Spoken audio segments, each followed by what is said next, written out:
Our story begins. He is headed for the old fishing hole. Uh-oh. Too bad. Freddie had helped his mother make soft soap to sell to their friends and neighbors. Shucks, if I didn't have to work. Think of all the fun I could be having.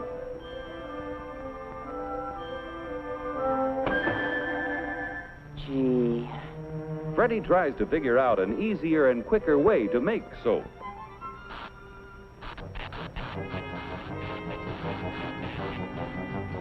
He goes to work to make his dreams of fun come true.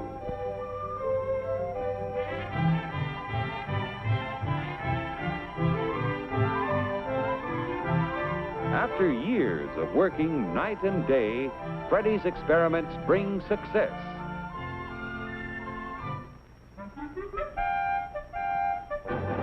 Soap in cakes.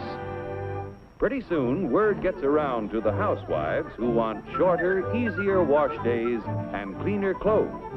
Freddie's soap is just what they need.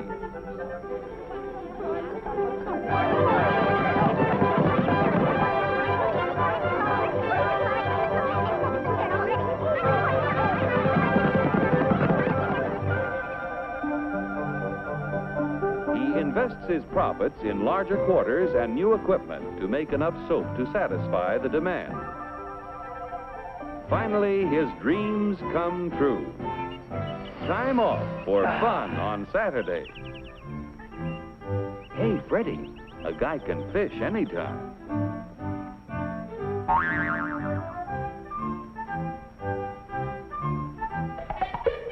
At 23 skidoo.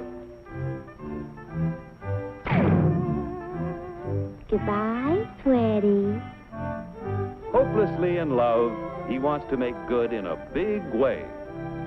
So, back to work. As the company grows, it brings the railroad and other businesses to town. Increased property taxes from the thriving community help to build better schools, streets, parks, libraries, playgrounds, and waterworks. Taxes even help to provide more and better governmental services, such as police protection.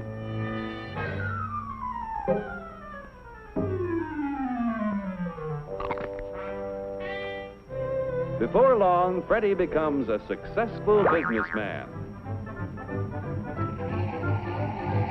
And, incidentally, a successful husband and father. Fudsy's expanding company creates all kinds of jobs that never existed before. To increase production and sales, Fudsy builds up a strong labor management team.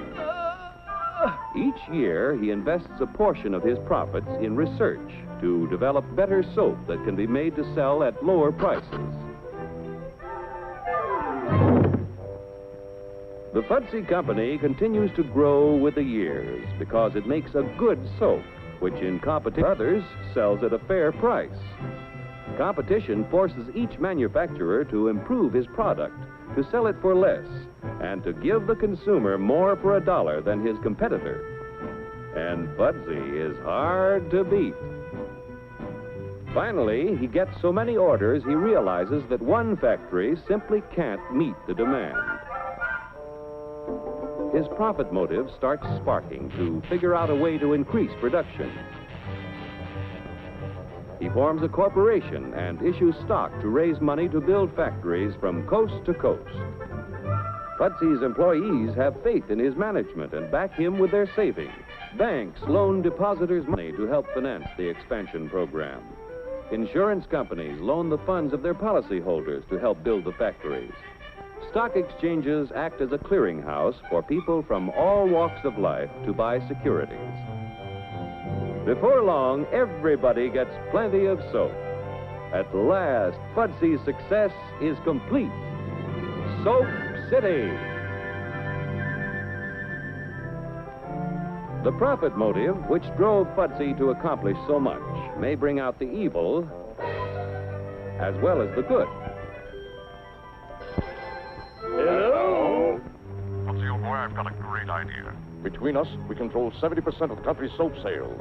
Yeah, but quiet. Let's see what's cooking. I smell trouble. Let's raise and fix our prices. Controlling 70% of the market where we'll clean up. Terrific. We'll make millions. Millions. Go. Quiet. Okay, Sam, it's a deal. You'll be sorry. Fudsy and Sam Sudso raise and fix prices, but the result is not what they expect. A competitor comes along with a good bar of soap that sells at a lower price. Since shoppers always seek maximum value, only the lower priced soap sells, while Fudsy and Sam Sudso's profits turn into losses.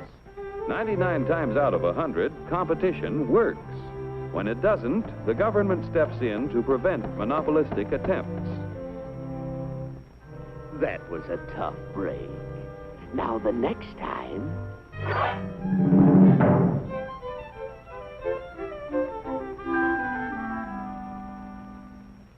Only a business operating at a steady profit can give its workers security and employee benefits. Operating at a profit, a business can provide the employee with comfortable, colorful working conditions, high wages and steady employment, first aid and health protection, accident and life insurance,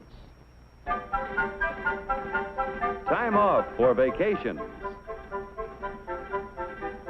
The employee working for a profitable business can maintain a savings account,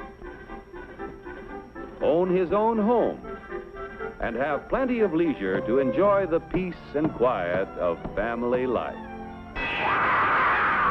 When investors receive fair dividends, they are eager to supply industry with a steady flow of capital to create new tools and plants, which in turn create new jobs. With business prosperous and employment high, the farmer has a ready and profitable market for the sale of his produce. When businesses all over the country operate at a steady profit, our economic health is tops.